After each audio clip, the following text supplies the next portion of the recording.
et tracer l'argent des générations futures. Mais c'est bien ça, les générations futures. Mais là aussi, où va l'argent des générations futures? Ben, si les générations futures, c'est qu'il est pour les générations futures est gardé pour cela. Où est tracer l'argent des générations futures? Mes amis, quand je suis passé ici en mai, vous m'avez posé la question, je vous avais répondu. Vous me la reposez. Je vous avais répondu. Vous avez oublié la réponse que vous avez donnée? Ah, mais c'est pas normal. C'est pas normal. Hein? Vous n'étiez pas tous là. Où est tracer l'argent des générations futures? Mes amis, quand je suis passé ici en mai, vous m'avez posé la question, je vous avais répondu. Vous me la reposez. Je vous avais répondu. Vous avez oublié la réponse que vous avez donnée? Ah, mais c'est pas normal. C'est pas normal. Hein? Le plan nous a prescrit de dire la vérité. Rien que la vérité. Mais nous sommes des dirigeants des États. Aucun État au monde ne veut dire la vérité sur tout. Toute autorité nationale est consciente de ce phénomène. Conscient que ça nous gêne, ce problème nous gêne. Lors des discussions avec le Fonds monétaire international, avez-vous parlé des prêts que le Congo a accordés à certains pays africains? Journaliste, vous êtes congolais. Lorsque nous avons eu effectivement un peu d'embellie financière, oui, nous avons aidé des pays. Donc, le Congo n'a pas à rougir de ça. Nous sommes un pays solidaire avec des frères qui sont en difficulté à cette époque-là. Nous l'avons posé les actes, mais je vous dis que la dette se paye. Et le Congo est prêt à recommencer un jour s'il avait les moyens de soutenir les autres pays en difficulté.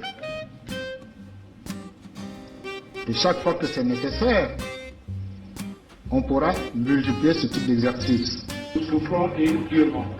Mais il y a un thème dont vous ne parlez toujours pas, dans les atouts et faiblesses de notre économie, c'est celui de la corruption. Monsieur le Premier ministre, qu'est-ce qu'il en est?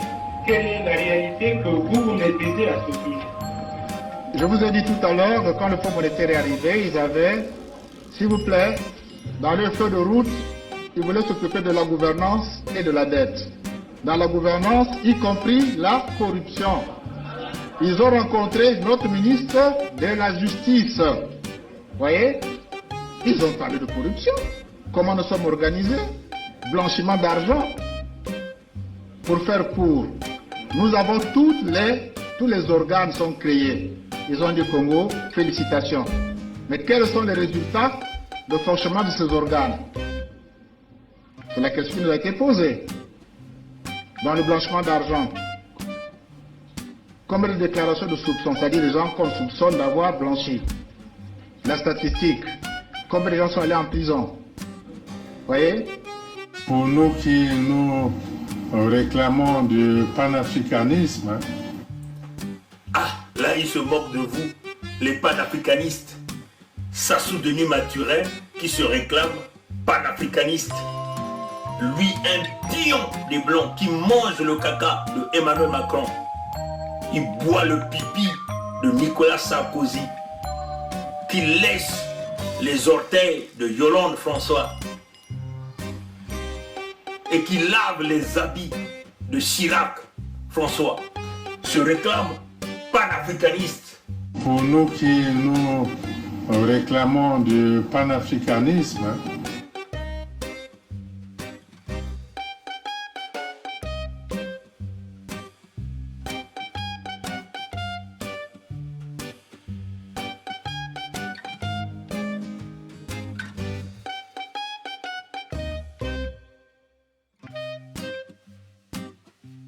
Un milliard que vous entendez, si on te donne ça, et tu te dis que c'est ton salaire, tu vas manger 1 million par mois.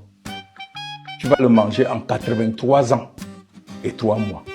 Si on te donne ça aujourd'hui, ça veut dire que tu ne mangeras même pas la moitié. J'ai dit, tu manges 1 million, tu ne fais rien. Tu as mis quelque part. Mais dis donc, quand un Camerounais prend 1, 2, 3, 4, 5, mais c'est un criminel. Ce n'est même plus un voleur, c'est un criminel.